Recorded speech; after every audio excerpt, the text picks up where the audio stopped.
Isang umaga, walang kulay abo ang langit sa silangang Maynila. Ang manipis na ulap na mula sa usok ng mga sasakyan at ang amoy ng basang basura ay nagsama-sama upang bumalot sa kapaligiran ng palengke ng Quiapo na nagsisimula ng maging abala. Ang mga sigaw ng mga tindero na tumatawag ng mga mamimili ay nagsasalitan sa mga busina ng mga motorsiklong hindi makapaghintay na bumukas ang daan. Sa gitna ng kaguluhang iyon, isang dalagang may maikling buhok at suot na kupas na damit ang naglalakad na nakayuko habang hinihila ang isang malaking plastik na sako sa kanyang likuran. Nasa mga 22 taong gulang siya, kayumanggi ang balat at ang kanyang mga mata ay matalim ngunit may halong kapayapaan. Tinatawag siya ng mga tao na maya, isang mangangalakal na halos tuwing umaga ay nakikita sa paligid ng palengke. Ngunit ilan lamang ang nakakaalam na si Maya ay hindi isang ordinaryong mangangalakal. Isang ritual na puno ng lihim ang isinasagawa ni Maya sa lugar na iyon sa loob ng 3 linggo. Tuwing umaga, namumulot siya ng mga bote, karton, at lata sa paligid ng tambakan sa likod ng palengke. Minsan, nangangalkal siya sa malalaking basurahan, pagkatapos ay upo sa gilid ng bangketa, habang humihigop ng 3 negatibo isa na kape na binili niya sa isang maliit na karinderya. Ngunit sa gitna ng kanyang mga gawain, palagi niyang binabantayan ang isang partikular na lugar, isang abandonadong bodega sa likod ng isang lumang tindahan ng electronics. Mula sa labas, mukha itong isang gusaling na pabayaan na, ngunit alam ni Maya na may kakaiba rito. Ilang beses na niyang nakita ang isang pickup truck na pumapasok doon tuwing gabi. Iba-iba ang mga driver, ngunit lahat sila ay may dalang malalaking sakong kulay asul. Sa tuwing nangyayari iyon, isang lalaking nakadamit sibilyan ang dumarating upang suriin ang mga kalakal at isara ng mahigpit ang pinto ng bodega. Ang pangalan ng lalaki ay Berto, isang sarhento mula sa kalapit na police community precinct. Ngunit masama ang kanyang reputasyon. Ang mga residente sa paligid ay madalas na nagbubulungan, tinatawag si Berto bilang isang tiwaling pulis na mahilig sa suhol at madalas gamitin ang kanyang kapangyarihan upang gipitin ang mga nagtitinda. Ngunit walang sinuman ang nangahas magsumbong. Alam ni Maya na ang kanyang tungkulin ay hindi lamang mangolekta ng basura. Siya ay isang intelligence operative mula sa Philippine National Police. Ipinadala siya ng naka-undercover upang imbestigahan ang isang sindikato ng smuggling ng mga iligal na electronics at ang diumano ay pangungutong ng isang opisyal sa lugar na iyon. At si Berto ang kanyang pangunahing target. Tanghali na at siksikan ang palengke. Ang mga tindero ay nag-aayos ng kanilang mga paninda, ang mga mamimili ay naglalakad-lakad, at ang mga pulis trapiko ay abala sa pagsasaayos ng mga iligal na paradahan. Naglalakad si Berto sa pagitan ng mga pwesto, suot ang kanyang kumpletong uniforme, mayabang ang mukha. Kilala siya sa walang pakundangang pagsita sa mga tindero. "Hoy, ikaw! Ang lapag mo halos kalahati na ng daan," sigaw niya sa isang nagtitinda ng gulay. "Pasensya na po, sir. Aayusin ko lang po sandali," sagot ng tindera, nanginginig ang boses. "Ilang beses ko na bang sinabi? Huwag kang basta-basta. Gusto mong kumpiskahin ko iyang paninda mo," bulyaw ni Berto sabay sipa sa isang kaing ng gulay. Nagkalat ang mga talong at sitaw sa maruming sahig. Ilang tao ang yumuko, nagkunwaring walang nakita. Alam nilang ang paglaban kay Berto ay lalo lang magpapalala sa sitwasyon. Si Maya, na nagkataong dumadaan dala ang kanyang sako, ay pinanood ang pangyayari mula sa malayo. Nagtimpi siya, itinatala ang lahat ng ugaling iyon sa kanyang isipan. Ngunit bigla, lumingon si Berto sa kanyang direksyon. "Hoy, ikaw na mangangalakal. Anong ginagawa mo rito? Nakakaabala ka sa mga nagtitinda." Nagulat si Maya ngunit sinikap niyang manatiling kalmado. "Namumulot lang po ng bote, sir. Hindi po ako nanggugulo." "Bote o nagpapanggap kang mahirap para maniktik ng gamit ng iba?" Mabilis na humakbang si Berto palapit sa kanya. "Marami nang magnanakaw ngayon na nagkukunwaring tulad mo." Nagsimula nang magtinginan ang mga tao sa paligid. Naging tensyonado ang kapaligiran. "Naghahanap buhay lang po ako, sir. Huwag po kayong magbintang ng walang basehan," mahina ngunit matatag na sagot ni Maya. Ngunit si Berto, na mainit ang ulo, ay lalo pang nag-init. "Aba't sumasagot ka pa," sigaw niya. At bigla, isang malakas na sipa ang tumama sa sakong pasa ni Maya, dahilan para bumagsak ang dalaga sa semento. Hay, huwag ganyan, sir. Kawawa naman, sigaw ng isang tindero ng prutas mula sa di kalayuan. Ngunit sinamaan lang siya ng tingin ni Berto. Asikasuhin mo na lang yang paninda mo. Trabaho to ng pulis. Nanatiling tahimik si Maya. Masakit ang kanyang katawan, ngunit sa loob niya, pinipigilan niya ang galit. Alam niyang kung lalaban siya ngayon, maaaring mabuking ang kanyang pagpapanggap. Yumuko siya, nagkunwaring takot, ngunit lihim, ang maliit na kamera na nakatago sa loob ng kanyang kwintas na animoy anting-anting ay nagsimula ng mag-record. Ang lahat ng pangyayari, ang pagsipa, ang mga mura, at ang aroganting mukha ni Berto, ay malinaw na nakunan. Samantala, ilang residente ang nagsimula ng maglakas loob na mag-record gamit ang kanilang mga cellphone. Grabe naman yan, bulong ng isang batang ina. Pati mga ngalakal sinisipa na ganyan. Napansin ni Berto na pinagtitinginan na siya. Agad siyang nagmura. Patayin niyo iyang mga cellphone niyo. Gusto niyo bang arestuhin ko kayong lahat? Ngunit huli na ang lahat. Ang video ay kumalat na sa mga group chat ng mga residente sa loob lamang ng ilang minuto. Matapos ang insidente, lumayo si Maya sa isang sulok ng palengke, tinitiis ang sakit sa kanyang tuhod. Mula sa malayo, nakita niya si Berto na bumalik sa kanyang pwesto habang nagbubunganga sa kanyang mga kasamahan. Alam niyang ito ay isang mahalagang sandali. Ang kayabangan ni Berto ay hindi bago, ngunit ang direktang ebidensya na tulad nito ay bihirang makuha. Habang tinitiis ang hapdi, binuksan ni Maya ang kanyang telepono. Isang maliit na telepono na mukhang luma sa labas, ngunit sa totoo lang ay isang high-tech na kagamitang pangkomunikasyon. Nagpadala siya ng maikling mensahe. Target nagpakita ng karahasan sa publiko. Visual evidence secured. Hintay ng instruksyon.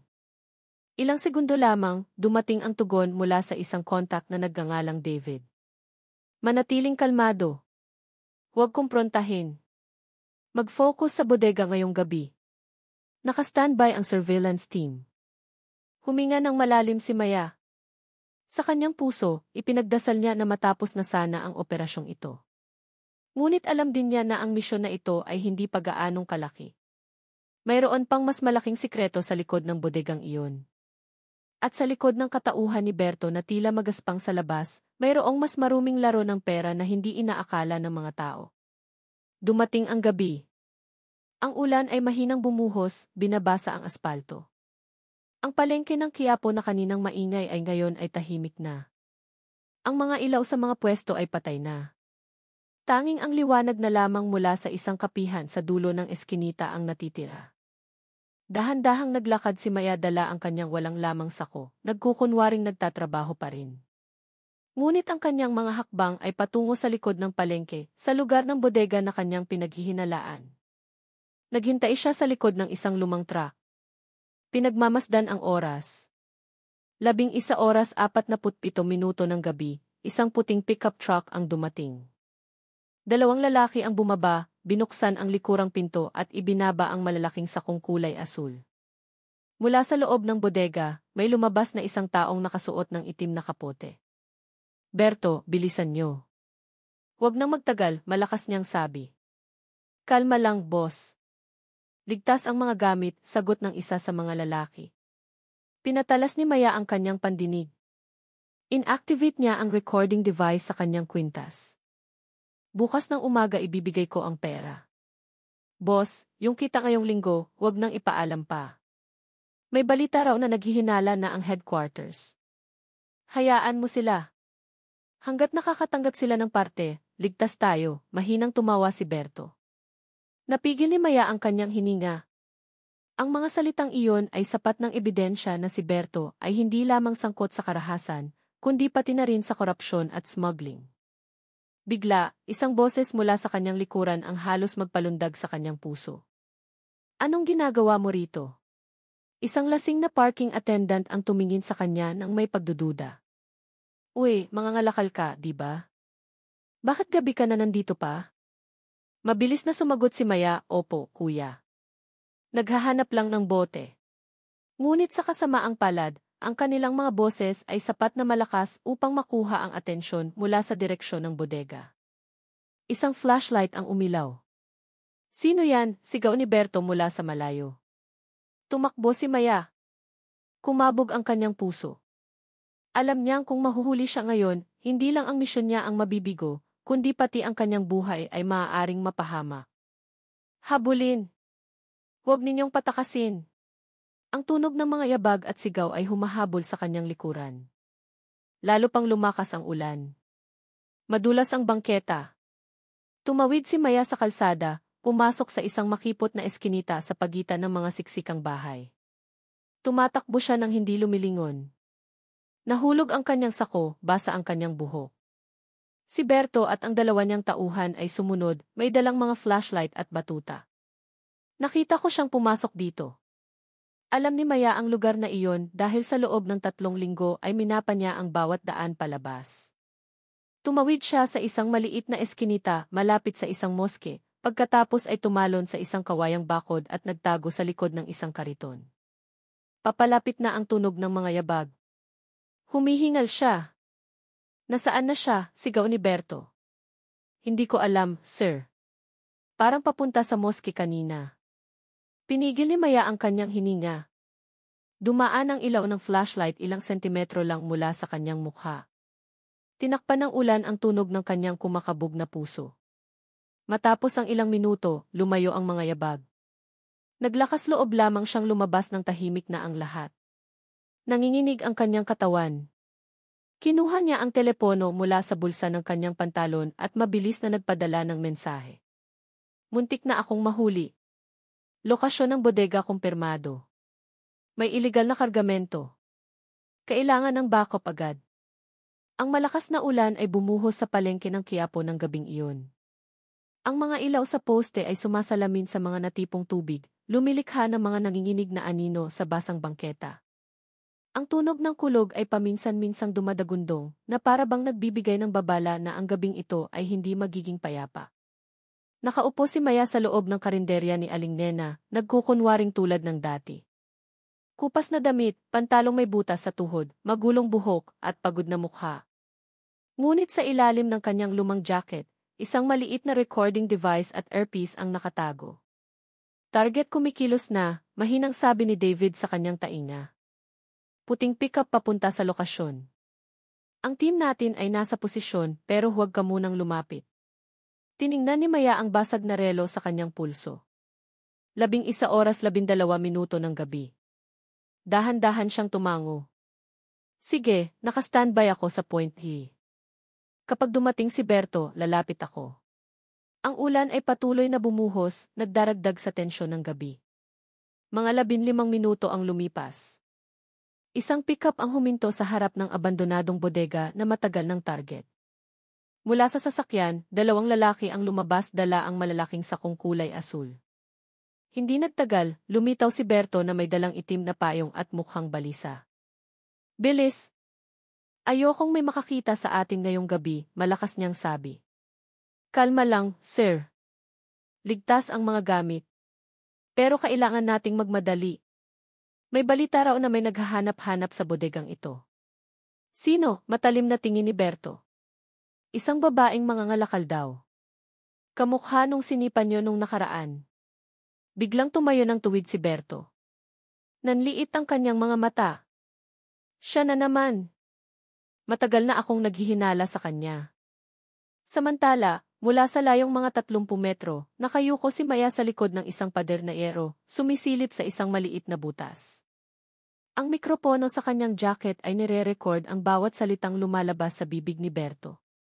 Ngunit, hindi niya namalayan, isa sa mga tauhan ni Berto ang nagtapat ng flashlight sa maling direksyon. Tumama ang liwanag sa mukha ni Maya sandali. Hoy, sino yan doon? Agad na lumingon si Berto. Tumakbo si Maya. Lahat ay nangyari ng napakabilis. Ang tunog ng mabibigat na yabag na tumatama sa mga natipong tubig, mga flashlight na umiindayog sa hangin, at ang sigaw ni Berto ay umalinggaw sa pagitan ng mga abandonadong gusali. Habulin niyo! Huwag niyong patakasin! Tumatakbo si Maya sa maputik na daan sa likod ng palengke, nabangga ang mga basurahan at tumawid sa madidilim na eskinita. Humihingal siya, ngunit alam niyang kabisado niya ang lugar na iyon. Minapa na niya ang lahat ng makikitid na daanan na maaaring gamitin para makatakas. Sa kanyang tainga, marahas ang boses ni David. Maya, umatras ka. Huwag kang kumpronta. Hindi pa handa ang team nating pumasok. Hindi pwede, sir. Muntik na nila akong matagpuan. Tumalon si Maya sa isang bakod, sumuot sa isang maliit na pasilyo sa pagitan ng dalawang paupahang bahay. Nagtago siya sa likod ng isang malaking drum ng tubig. Basang-basa ang kanyang katawan. Mula sa isang maliit na siwang, nakita niya si Berto na dumaan dala ang kanyang flashlight.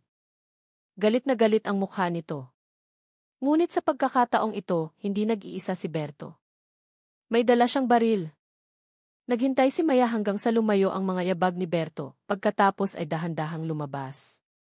Ngunit malas ang naghihintay sa kanya sa dulo ng eskinita. 2 tauhan ni Berto ang humarang. Nahuli ka rin, peking mga ngalakal, sabi ng isa habang nagsisindi ng sigarilyo. Hindi ko akalain na mailakas ka ng loob sumilip sa usapan ng malalaking tao. Umatras si Maya ng ilang hakbang. Tahimik ang kanyang mga kamay. Pinindot niya ang isang buton sa kanyang kwintas, isang emergency signal na direktang nagpapadala ng hudyat sa team ni David. Ngunit bago dumating ang tulong, hinila ng isa sa kanila ang kanyang kwelyo. Buksan mo iyang bag mo. Gusto kong makita ang laman. Wala iyang laman, sigaw ni Maya habang sinusubukang pumiglas. Pilit na hinila ng lalaki ang kanyang lumang bag at biglang nagbago ang kanyang mukha. Sa loob ng bag ay mayroong microcamera at isang voice recorder. Wow, totoong hindi ka mangangalakal, tol, sabi niya sabay tawang may pang-iinsulto. Sino ka ba talaga? Wala nang pagpipilian si Maya. Siniko niya ang tiyan ng lalaki at itinulak ito sa pader. Sinubukan siyang hawakan ng isa pang lalaki, ngunit sinipan niya ang tuhod nito hanggang sa matumba. Tumakbo ulit siya nang hindi lumilingon. Ngunit sa dulo ng kalsada, naghihintay na si Berto. Tigil, sigaw niya, itinututok ang baril. Nanigas si Maya. Tumutulo ang ulan sa kanyang mukha. Isang mahinang tunog ng sirena ang naririnig sa di kalayuan, ngunit hindi pa sapat na malapit. Kaya pala ikaw ang nagpakalat ng video na iyon, mahina ngunit makamandag na sabi ni Berto. Akala mo hindi ko malalaman. Tumingin ng matalim si Maya. Wala akong pinakalat, sir. Kinuha ko lang ang katotohanang tinatakpan ninyo. Ang lakas pa rin ng loob mong magsalita, ha? Nagpaputok si Berto sa hangin. Ngayon, sumama ka sa akin. Kung hindi, tatamaan ka na talaga. Dinala ni Berto si Maya sa bodega. Ang bakal na pinto ay nakapadlock mula sa labas. Isang ilaw na neon ang kumikislap ng mahina. Sa loob, 12 ng malalaking sako ang maayos na nakasalansan. Lahat ay naglalaman ng mga gamit na electronics. Ngunit ang ilan ay mukhang bago at tinakpan lamang ng alikabo.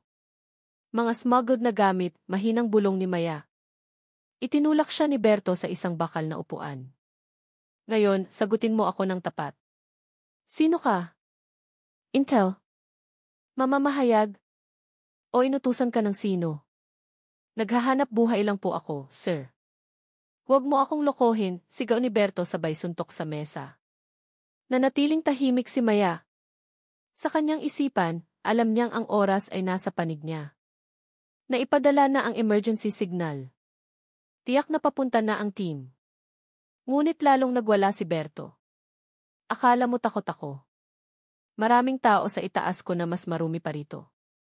Kung intel ka talaga, akala mo malinis ang mga boss mo, sabi niya habang tumatawa ng malakas. Lahat sila naglalaro sa pera. Isa ka lang piyesa. Ang mga salitang iyon ay nagpatalim sa tingin ni Maya sa kanya. Kung lahat ay marumi, bakit hindi magsimula sa sarili para maging malinis?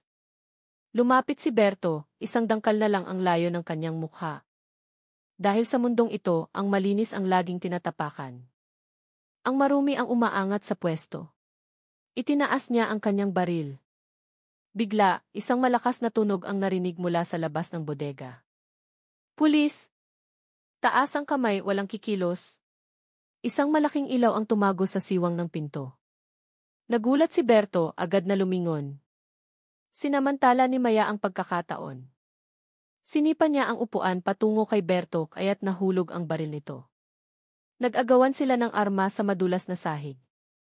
Ang pinto ng bodega ay sinira. Ilang miyembro ng special unit na nakaitim na damit ang pumasok, tinututukan sila ng baril. Bitiwan mo! Ibaba ang armas, Berto, sigaw ng isa sa kanila. Ngunit si Berto, sa gitna ng gulat at takot, ay kinalabit ang gatilyo. Isang bala ang tumama sa balikat ni Maya. Maya, sigaw ni David mula sa labas nang makita ang dugong dumadaloy. Nagpaputok siya sa kisam bilang babala. Pagkatapos, 2 miyembro ang sumugod kay Berto hanggang sa matumba ito. Sa loob ng ilang segundo, napasuko si Berto. Pinusasan ang kanyang mga kamay. Ang kanyang mukha ay yumuko sa gitna ng mga basag na salamin at tubig ulan. Ilang oras ang lumipas, ang bodega ay nilagyan na ng police line. Nagtipon na ang mga mamamahayag, kumukuha ng mga larawan mula sa malayo. Ang mga truck na puno ng ebidensya ay kinumpiska. Sa loob, natagpuan ang iba't ibang uri ng smuggled na electronics, mga peking dokumento, at maging mga sobrang naglalaman ng perang suhol. Nakatayo si David malapit sa ambulansya, tinitingnan si Maya na nakaupo sa isang silya na may benda sa balikat. Hindi malubha ang sugat, isang ligaw na bala lamang. Ngunit maputla ang kanyang mukha. Dapat mas naging maingat ako, mahina niyang sabi. Sa totoo lang, kahanga-hanga ka, sagot ni David. Kung hindi dahil sa'yo, hindi natin malalaman na si Berto ay hindi ang pangunahing manlalaro. Siya ay kanang kamay lamang ng isang mas malaking sindikato. Sino ang boss niya? Tanong ni Maya. Huminga ng malalim si David. Inaalam pa natin. Pero mula sa datos sa laptop ni Berto, may pangalan ng isang opisyal mula sa National Headquarters. Mahaba pa ito. Tumingin si Maya sa malayo, sa direksyon ng bodega na ngayon ay tahimik na. Tumila na ang ulan. Ang amoy ng basang lupa ay pumuno sa hangin. Sa kanyang puso, alam niyang hindi pa tapos ang misyon. Kinabukasan, ang balita tungkol sa pagkakaaresto sa tiwaling pulis na si Berto ay pumuno sa pambansang media. Ang malalaking headline sa GC ay nagsasabing, pulis na sumipa sa mga ngalakal, sangkot pala sa electronic smuggling. Nagdiwang ang mga tao sa palengke ng Quiapo. Sa wakas, nabuking din ang mga kalokohan niya, sabi ni Aling Nena sa kanyang karinderya. Kawawa naman yung mga ngalakal na iyon, mabait pala siyang tao. Walang nakakaalam kung sino talaga ang dalagang iyon.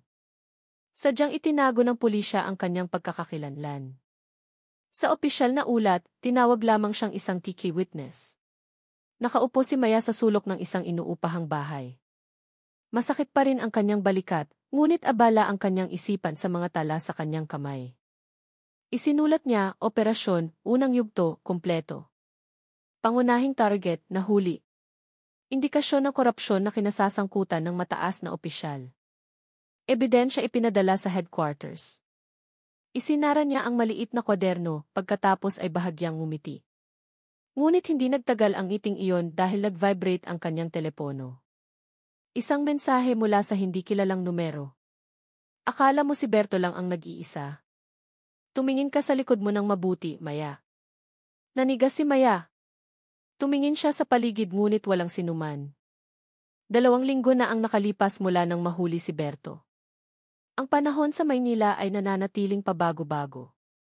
Minsan, nakakapasong init, minsan, bigla ang buhos ng ulan. Ngunit para kay Maya, ang mundo ay tila mas madilim kaysa dati. Hindi na siya isang undercover na mga ngalakal, kundi isang prioridad na intel na tinutugis ng isang hindi nakikitang anino. Mula nang dumating ang mensahe ng pagbabanta, inilipat siya sa isang safe house sa labas ng depo. Isang maliit at simpleng bahay na may isang pinto at bintanang may rehas na bakal. Ngunit sa loob nito ay may computer, mapa ng sindikato, at isang corkboard na puno ng mga larawan at tala ng kaso. Sa gitna ng board ay nakadikit ang larawan ng isang opisyal na nakauniporme, ang taong nakikipagkamay kay Berto sa isang formal na kaganapan. Ang pangalan sa ibaba, Colonel Herman Santiago. Kinaumagahan, tinitigan ni Maya ang board habang humihigop ng itim na kape. Dumating si David dala ang isang makapal na folder.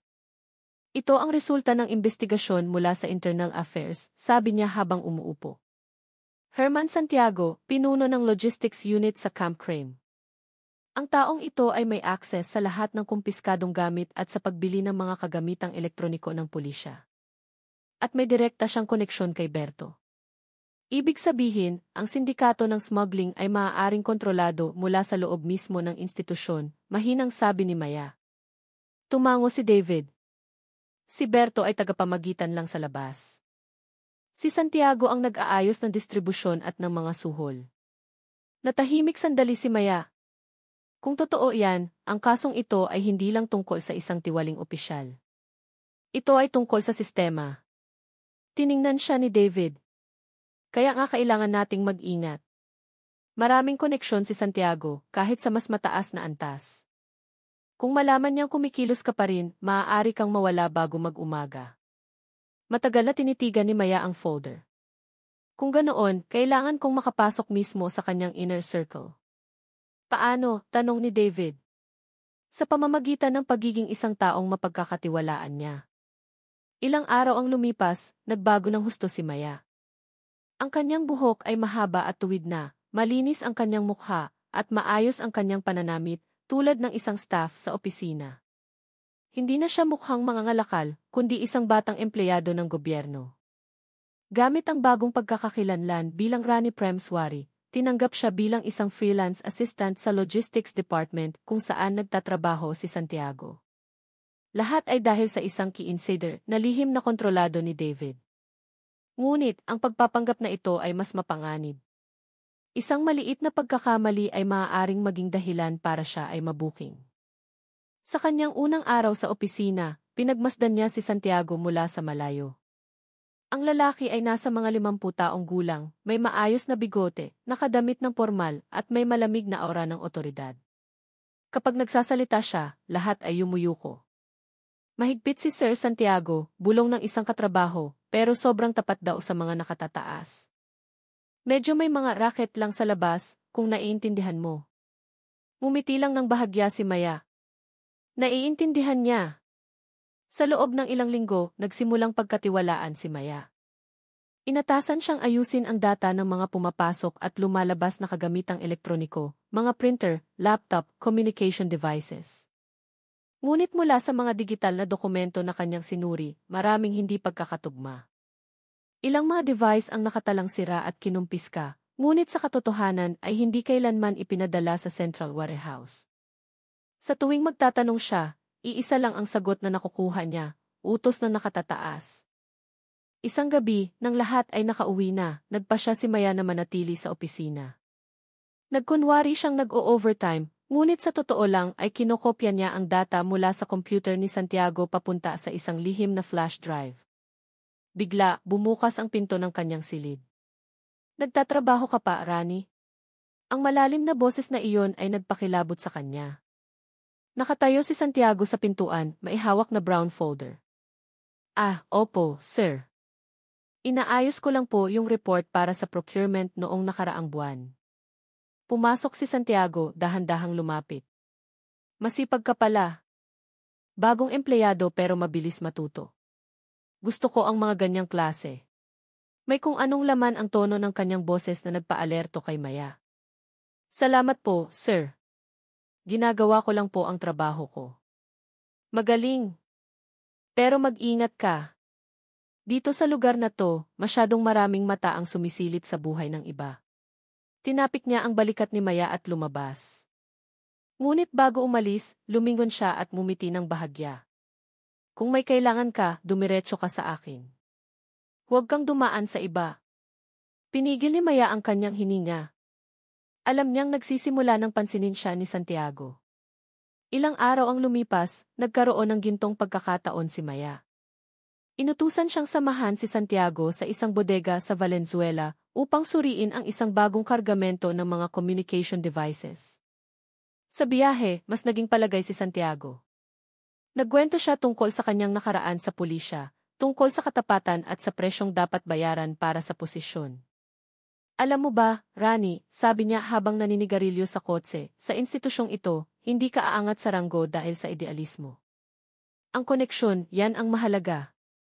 Si Berto, tapat na tauhan ko iyon noon. Sayang, naging pabaya kaya nahuli. Tumingin si Maya sa labas ng bintana.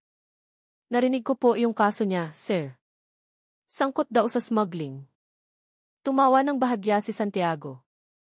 Laging mas magaling ang media kaysa sa katotohanan. Minsan, yung inaakusahan, hindi naman ang tunay na may sala. Ang kanyang boses ay kalmado, ngunit puno ng nakatagong mensahe. Sumulyap si Maya at itinala ito sa kanyang isipan. Kampante si Santiago. Hindi pa niya alam ang tunay na pagkatao ni Rani. Pagdating sa bodega, sinuri ni Santiago ang mga dokumento habang nakikipag-usap sa dalawang lalaking mukhang maton. Hindi sila mga opisyal na pulis.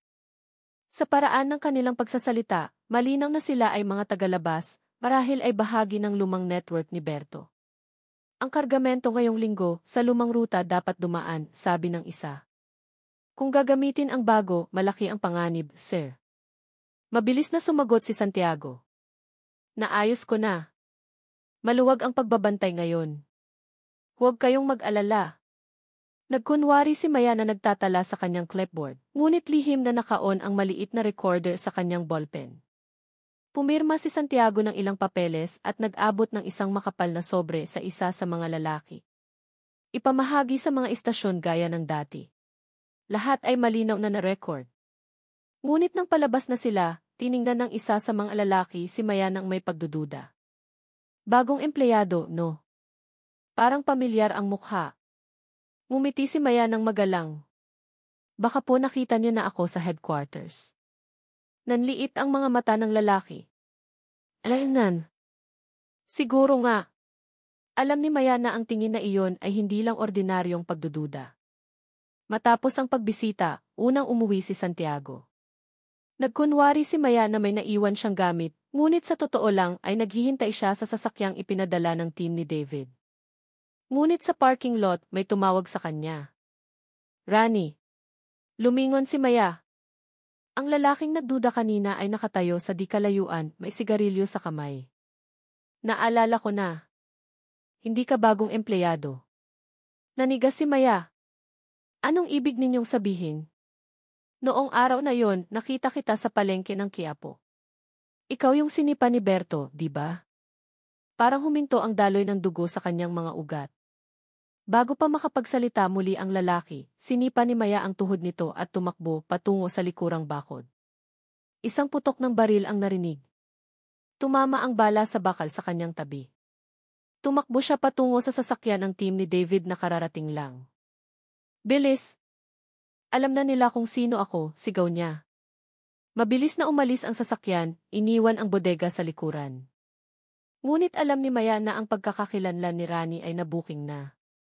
Sa headquarters, malungkot ang mukha ni David. Masyado kang mabilis na nakakuha ng atensyon. Ngayon, tiyak na naghahanda na sila. Siguradong alam na ni Santiago na malapit na tayo. At least mayroon tayong recording sa bodega, sabi ni Maya. May transaksyon ng pera, usapan at pirma niya. Magandang ebidensya, pero hindi sapat para ikulong ang isang opisyal na tulad ni Santiago.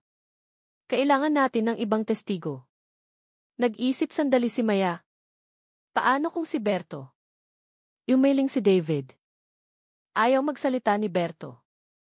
Natatakot siyang patayin sa kulungan. Kinagat ni Maya ang kanyang labi. Kung ganoon, kakausapin ko mismo si Santiago. Nababaliw ka na ba, sabi ni David. Kaya kanyang ipatumba ng walang bakas. Pero kung makukuha ko ang pag-amin niya, mapapabagsak natin ang buong sindikato niya. Matagalan na tahimik si David, pagkatapos ay dahan-dahang tumango. CJ. Pero sa pagkakataong ito, hindi ka mag-iisa.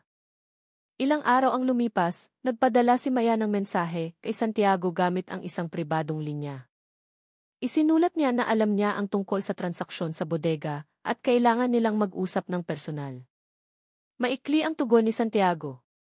Pumunta ka sa restoran Lambak Asul. Mag-isa ka. Nang gabing iyon, umulan na naman. Tahimik ang restoran Lambak Asul. Tanging isang madilim na ilaw at ang tunog ng patak ng ulan sa bubong ang naririnig.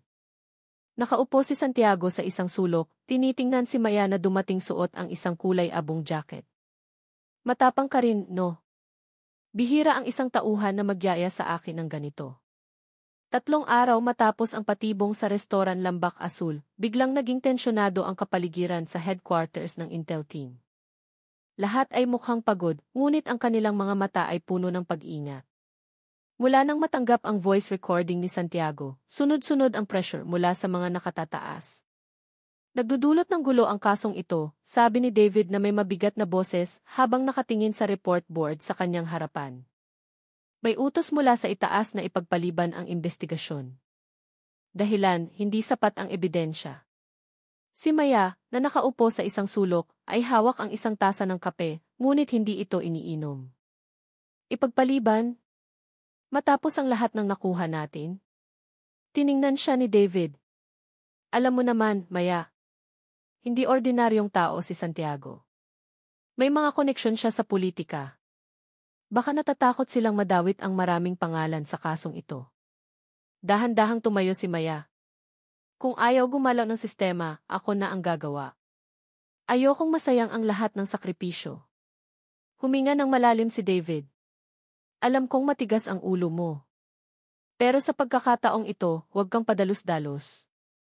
Kailangan natin ng isang detalyadong plano. Tumingin lang si Maya sa malaking board sa pader. Doon, nakapaskil ang mga larawan ni Berto, Santiago, ang bodega sa Valenzuela, at ilang opisyal na pinaghihinalaang sangkot. Sa gitna nito, isang malaking sulat na may pulang marker, ang katotohanan ay may kamahalang presyo. Kinabukasan, pumunta si Maya sa Manila City Jail. Sa isang espesyal na pahintulot, sa wakas ay nakausap niya si Berto, ang lalaking sumipa sa kanya sa bangketa at nagpabago sa kanyang buhay. Nang bumukas ang bakal na pinto, nakaupo si Berto na may pagod na mukha.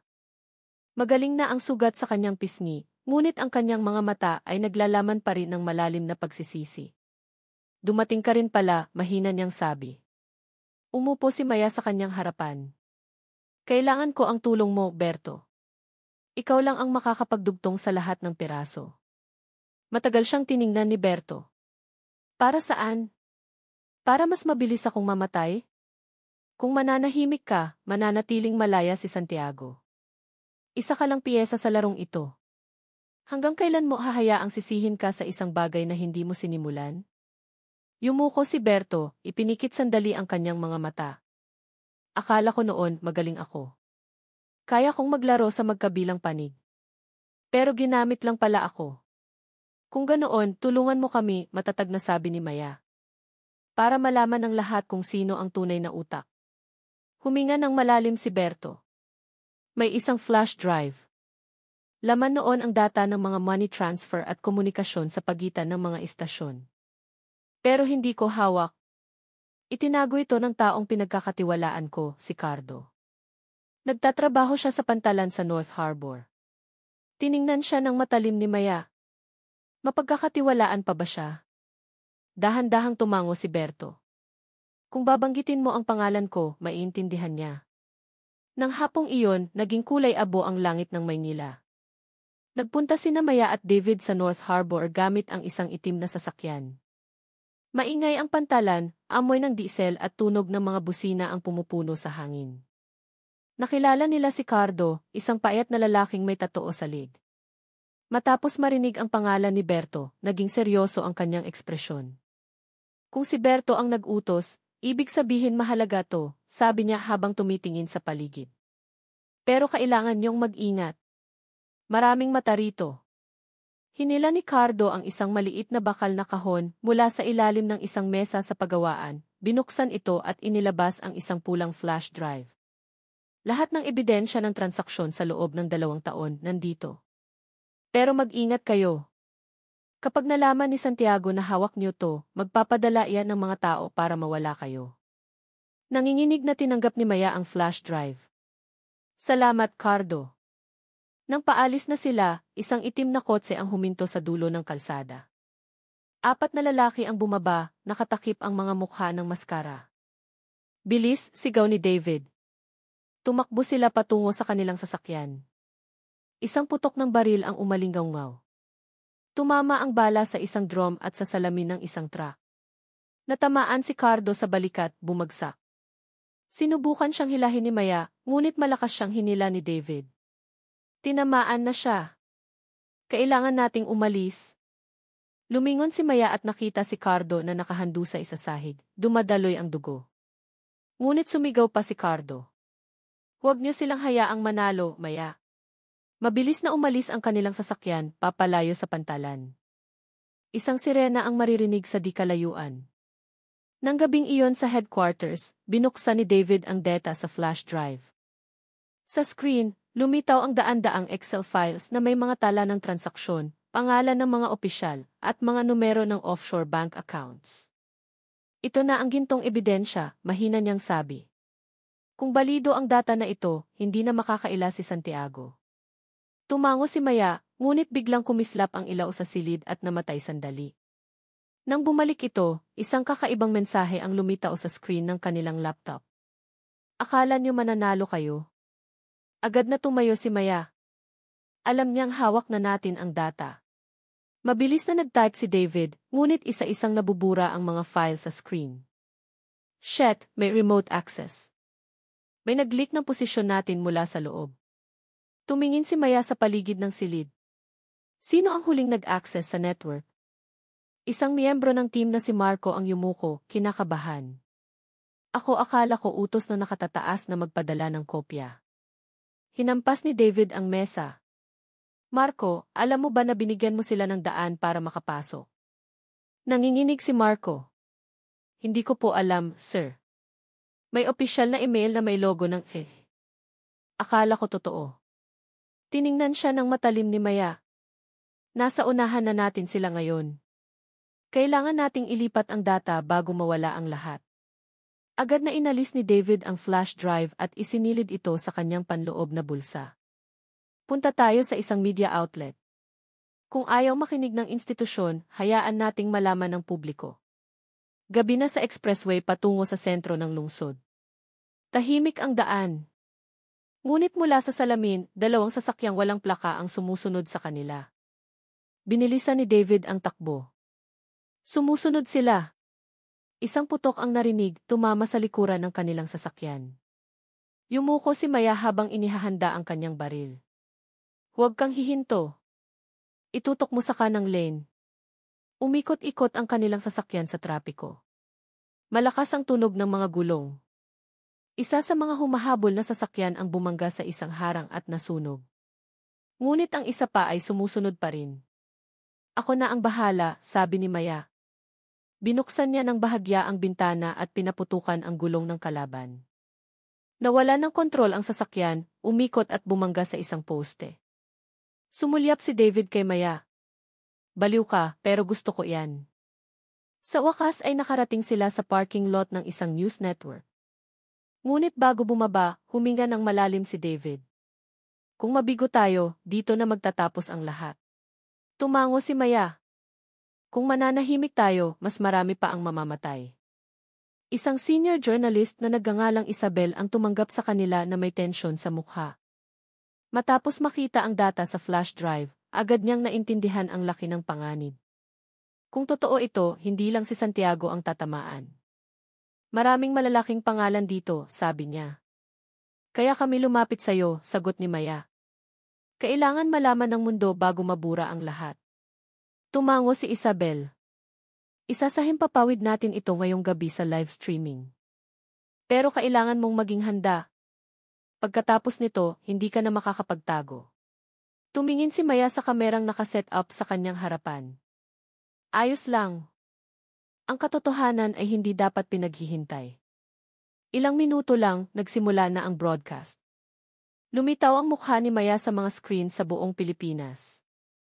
Ikinuwento niya ang buong kaso mula sa paninipa sa bangketa, ang kanyang pagpapanggap hanggang sa ebidensya ng mga iligal na transaksyon. Ipinakita ni David ang data sa isang malaking screen, ang pangalan ni Santiago at ang network ng mga offshore accounts. Nagulantang ang publiko. Sumabog ang comment section sa social media. Bistuhin ng tiwali ang naging numero unong trending topic. Hindi nagtagal matapos magsimula ang broadcast, isang putok ng baril ang narinig mula sa labas ng gusali. Tumunog ang alarma. Sumigaw si Isabel, nandito na sila. Nagpaputok si David sa bintana, pinoprotektahan si Maya at ang crew. Sa wakas, dumating ang tunay na mga pulis. Ang security team na tinawagan ng ibang unit na nanonood ng live broadcast. Sa labas, nakatayo si Santiago sa ilalim ng ulan. Tensyonado ang kanyang mukha. Alam niyang tapos na ang lahat.